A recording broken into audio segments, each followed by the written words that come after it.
Hello guys and welcome back to law Chakra, जहां हम आपको एक कंट्रोवर्शियल न्यूज की खबर देने वाले हैं। तो दोस्तों सोचिए कि अगर हर दूसरे दिन किसी जज के खिलाफ एक न्यू कंप्लेंट आ जाए, वो भी बिना किसी सॉलिड प्रूफ के, पर सोशल मीडिया पर वायरल होने के लिए, या फिर किसी कोर्ट का फैसला आने से पहले ही टीवी एंकर्स और पॉलिटिशियंस अपने मन से जजमेंट सुना दे। ऐसी ही कुछ बातें सुप्रीम कोर्ट के जस्टिस अभय एस ओक ने रिसेंटली हाईलाइट किया है और पॉइंट आउट किया है। उन्होंने जुडिशरी पर पड़ने वाले प्रेशर और मीडिया ट्रायल्स के ग्रोइंग ट्रेंड पर एक्सप्रेस किया है अपना कंसर्न। क्या सच में जुडिशरी की क्रेडिबिलिटी को इससे नुकसान है? चलिए समझने की कोशिश करते हैं। अब जहां जुडिशरी को इन्फ्लुएंस करने और उन पे दबाव डालने की बात हो रही है, वहीं बीते दिन सुप्रीम कोर्ट के एक रिसेंटली रिटायर्ड जस्टिस ने बहुत ही तहलका मचाया था, जब उन्होंने कहा कि ruling government usually legal machineries का गलत इस्तेमाल करते हुए अपोजिशन को दबाती है। ये बातें और किसी ने नहीं बल्कि रिसेंटली रिटायर्ड जज जस्टिस ऋषिकेश रॉय ने कही थी, जिसने की वापस से जुडिशरी की इंडिपेंडेंस पर एक क्वेश्चन मार्क रेज कर दिया था।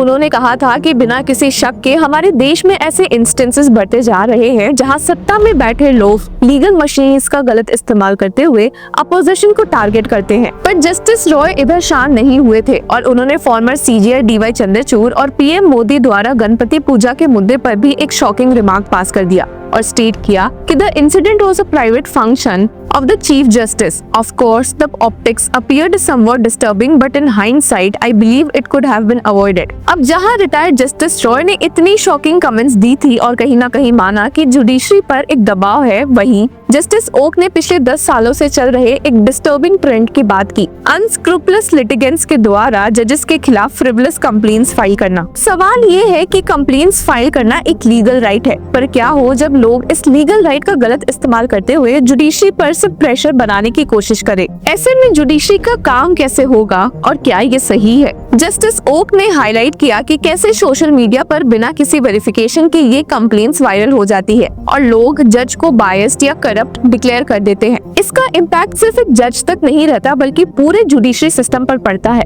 ही ऑल्सो स्टेटेड दैट अगर एक जज बार बार ऐसे फ्रिवलस कंप्लेंट्स का सामना करेगा तो उसके काम करने की आजादी और कॉन्फिडेंस दोनों इम्पैक्ट होंगे। जुडिशरी को बिना किसी प्रेशर के काम करने देना चाहिए। अब सवाल ये उठता है कि क्या सोशल मीडिया पर जुडिशरी की अकाउंटेबिलिटी फिक्स करनी चाहिए या फिर ये एक ग्रोइंग डेंजरस ट्रेंड बन गया है? मीडिया ट्रायल्स का कॉन्सेप्ट नया नहीं है, पर जस्टिस ओक ने क्लियर कहा कि किसी केस पर मीडिया स्पेकुलेशन या फिर पॉलिटिशियंस के स्टेटमेंट्स जुडिशियल ऑफिसर्स पर प्रेशर क्रिएट करते हैं। उन्होंने स्टेट किया जज का काम ये देखना है कि जो इंसान अक्यूज्ड है उसने सच में क्राइम किया है या नहीं, वो भी सिर्फ लीगली एडमिसिबल एविडेंस पर, ना कि ये सोचना कि अक्यूज ने क्राइम किया ही होगा। लेकिन जब पॉलिटिशियंस या मीडिया किसी बड़े हाईलाइटेड केस में पहले ही अपना जजमेंट सुना दे और फांसी दो की बातें करने लगे, तो क्या इससे जज पर प्रेशर नहीं बनता? यहाँ पर लोगों का मानना था कि जस्टिस ओक ने वेस्ट बंगाल में हुए आर्जिकल रेप केस की बात उठाई है और वेस्ट बंगाल की सीएम ममता बनर्जी का रेफरेंस दिया है, क्योंकि उन्होंने बताया कि कैसे एक केस में जब एक चीफ मिनिस्टर ने बोला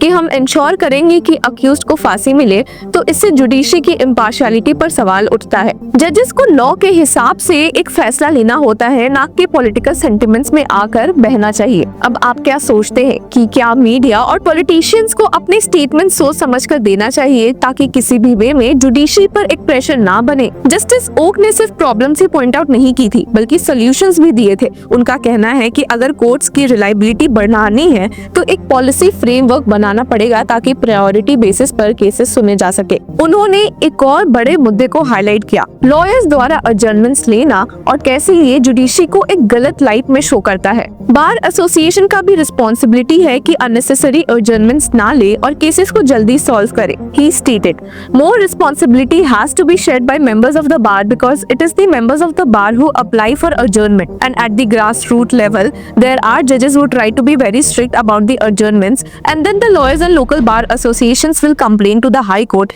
and protest and pass resolution. तो आपको क्या लगता है, क्या डिलेज और adjournments जुडिशरी की एफिशिएंसी को हैम्पर कर रही है? पर इसके साथ ही जस्टिस अभय एस ओक ने ऐड भी किया कि कैसे ट्रेडिशन ऑफ बॉयकॉटिंग और एब्सटेनिंग फ्रॉम वर्क अब खत्म पर ही आ गया है, क्योंकि इससे कोर्ट का काम और लिटिगेंट्स की होप दोनों ही वेस्ट हो रही है। He further stated, Out of those cases, there are 200 to 300 litigants who are moved back. Losing one working day for any reason is nothing but a crime. This happens not only when the member of the bar dies, notwithstanding the well-settled law by the Supreme Court, still the lawyers are resorting to the weapon of boycotting the courts or abstaining from the courts. एक दूसरा reason for adjournment Justice Oka ने ये दिया कि protection mechanism for the witnesses की कमी है, जिन्हें की अश्योरेंस नहीं मिलता है कि उनके खिलाफ चल रहे क्रिमिनल मैटर्स को डिस्पोज भी किया जा सकता है.